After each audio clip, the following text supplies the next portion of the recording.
Hello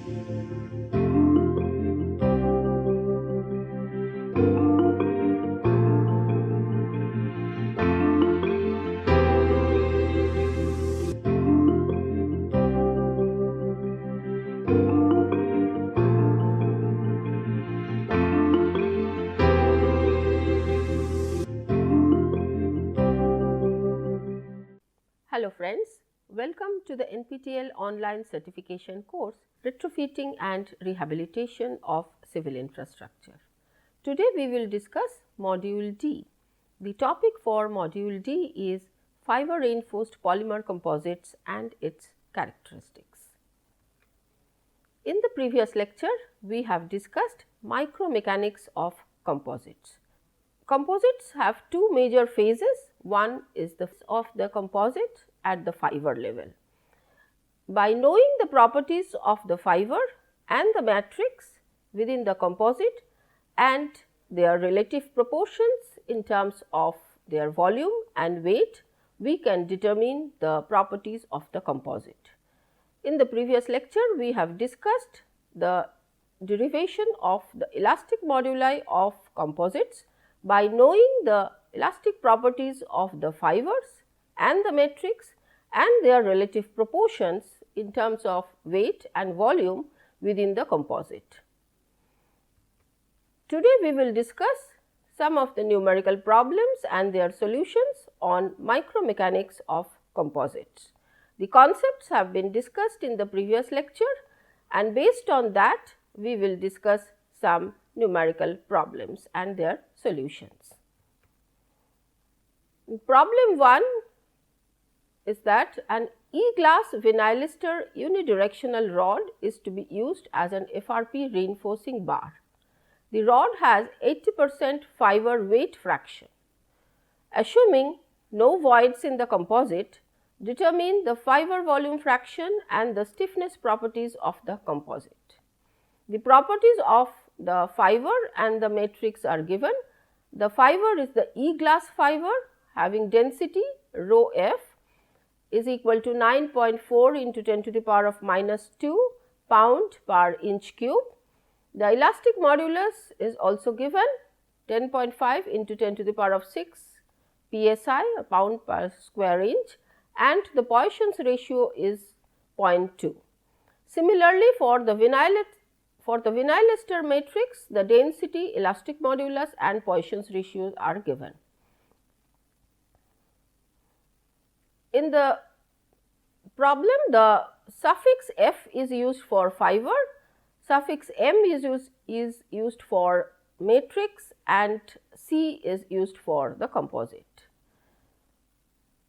So, the solution is that the volume of composite can be written as the volume of the fiber plus the volume of the matrix, that is Vc is equal to Vf plus Vm.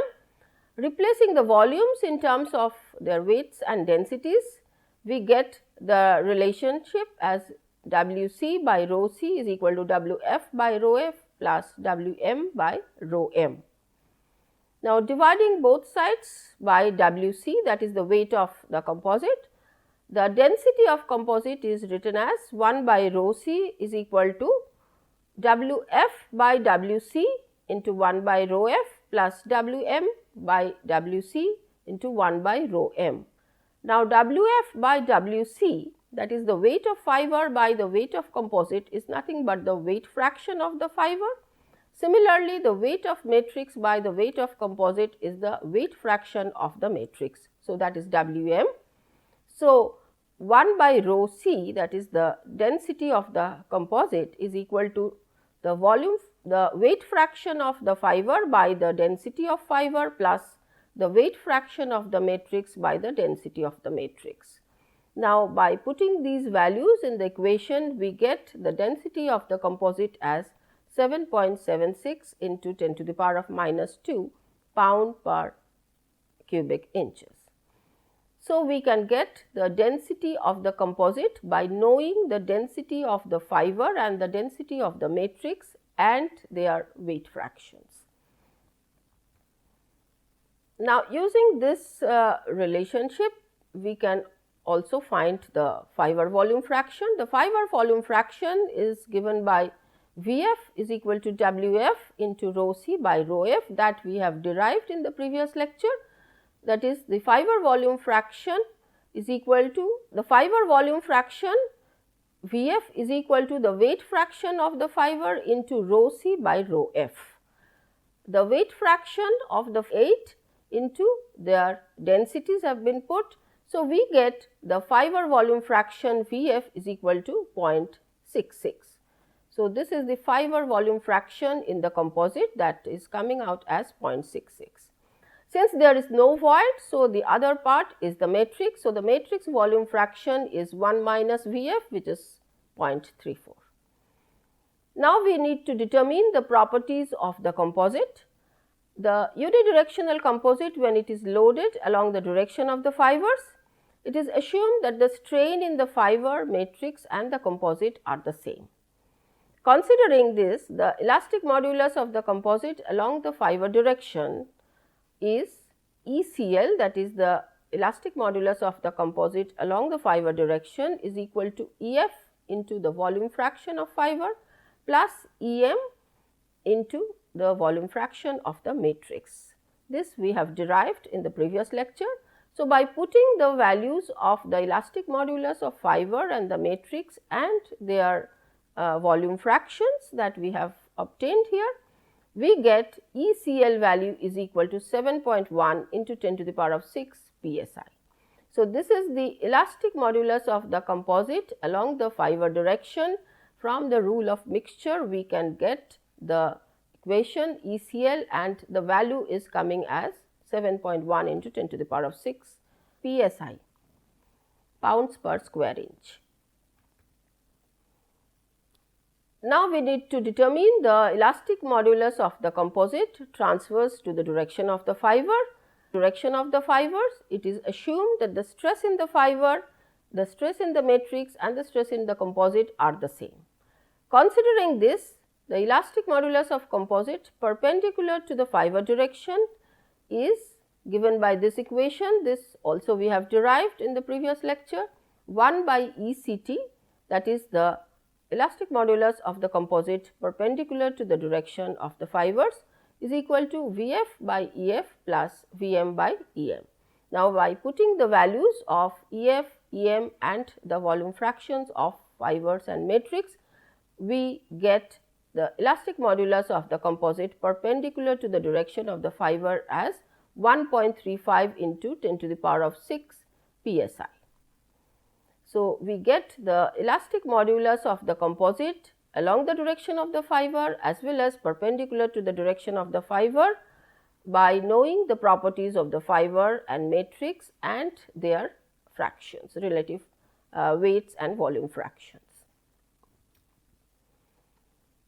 Now, we will determine the Poisson's ratio. It has two Poisson's ratio. Major Poisson's ratio is given by this equation, nu CL is equal to nu F into Vf plus nu M into Vm, that is the individual Poisson's ratio of fiber and matrix. So, those are given and the volume fractions have already been determined. So, we can get the major Poisson's ratio of the composite nu CL is equal to 0.26. Similarly, the minor Poisson's ratio of the composite is given by this equation, and we have explained this in the previous lecture, that is nu CL by ECL is equal to nu CT by ECT. Putting the values of the elastic modulus of the composite and the major Poisson's ratio, what has been obtained here, we get the minor Poisson's ratio as 0.049. Now, we will determine the shear modulus of the composite. The shear modulus is expressed by this equation, 1 by Gc is equal to Vf by Gf plus Vm by Gm, that is the shear modulus of the individual fiber and the matrix and their volume fractions. Considering both fibers and matrix as homogeneous and isotropic, we can find out the shear modulus of fiber and the matrix using this equation. The composite is not homogeneous and isotropic, but individual fibers and matrix can be assumed as homogeneous and isotropic. So, we can find out the shear modulus of fiber by knowing their elastic modulus and the Poisson's ratio. So, GF can be found out with this equation, and this is equal to 4.375 into 10 to the power of 6 psi. Similarly, the shear modulus of matrix is estimated as GM is equal to EM by 2 into 1 plus nu m, and put the shear modulus of the matrix as 0.18 into 10 to the power of 6 psi. Now, we will put the shear modulus of fibers and matrix into this equation to determine the shear modulus of the composite. So, by putting these values and the volume fractions of fibers and matrix, we get the shear modulus of the composite is 0.49 into 10 to the power of 6 psi. So, we can get all the elastic moduli of the composite, the elastic modulus along the direction of the fiber and transverse to the direction of the fiber, the shear modulus and the Poisson's ratios values we can obtain from the elastic properties of the fiber and matrix and their volume and weight fractions. Now, we will have another problem.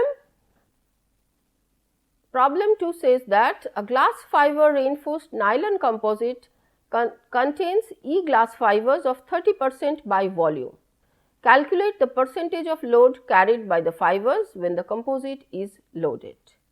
The properties of the glass fiber and the nylon matrix are given. The elastic modulus of glass fiber is given as 72 GPa and the elastic modulus of the nylon matrix is given as 2.8 GPa.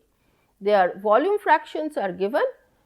The volume fraction is 30% for the fiber, rest is for the matrix, and here also it is assumed that there is no void in the composite. So, the solution is the unidirectional composite when loaded along the direction of the fibers. It is assumed that the strain in the fiber, matrix and composite are the same that we have already discussed in the previous lecture. So, we can write that the epsilon CL is equal to epsilon F is equal to epsilon M. Epsilon is the strain and CL is for composite, F is for fiber and M is for the matrix. So, the strain can be written in terms of stress and elastic modulus, that is epsilon F is equal to sigma F by EF. Similarly, for the matrix epsilon M, since the strains are same, so we can equate and get this equation sigma F by EF is equal to sigma M by EM, and thus sigma F by sigma M, that is the stress in fiber divided by the stress in the matrix, is equal to the ratio of their elastic modulus. So, is equal to EF by EM, and these values are given. So, we get the ratio as 25.71. So, sigma F, that is the stress in the fiber, can be written as 25.71 into sigma M. Now, the volume fraction of fiber can be written as, this is the volume fraction, Vf is equal to the volume of fiber divided by the volume of composite. So, this can also be written as, volume can be written as Af into L, it is area into the length, cross sectional area of the fiber into the length, and for the composite it is AC into L. The length is the same for the fibers and the composite.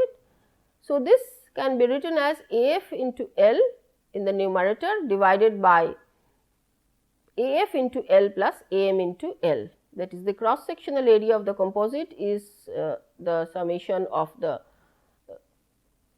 that is this AC into L is the volume of the composite. So, that is equal to AF into L plus AM into L. Eliminating L from numerator and denominator, we get AF by AF plus AM is equal to 0.3, because this is given, the volume fraction of the fiber is given as 30%. So, we can write AF is equal to 0.3 times AF plus AM. So, AF can be written in terms of AM as AF is equal to 0.3 by 0.7 into AM.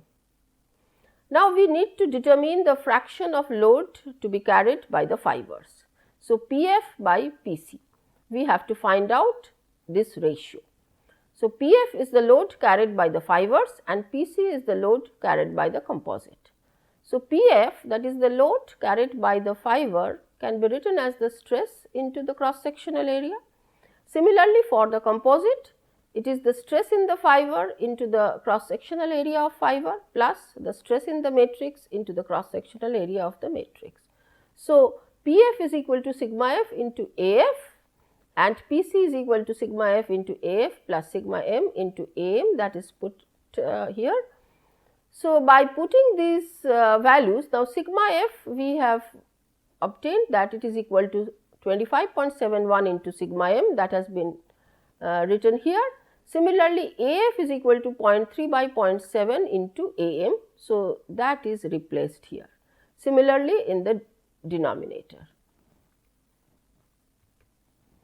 Now, by solving this and eliminating sigma M and AM from the numerator and the denominator, we can get that PF by PC is equal to 0.9168, that is 91.68%. So, the fibers carry 91.68% of the applied load on the composite. So, by knowing the volume fraction of the fiber and the matrix and their individual properties, we can find out that the percentage of load shared by the fibers. So, we can see here that fibers carry a significant amount of the total load on the composite. So, for this case it is 91.68% of the total load is taken by the fiber. The fiber volume fraction is only 30%, but it has significantly higher strength as compared to the matrix. So, the majority of the load is shared by the fibers.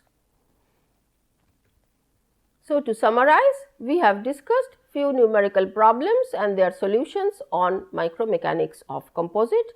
By knowing the properties of the fibers and the matrix and their relative proportions in terms of volume and weight, we can find out the elastic modulus of composites, and that has been discussed using numerical problems. Thank you.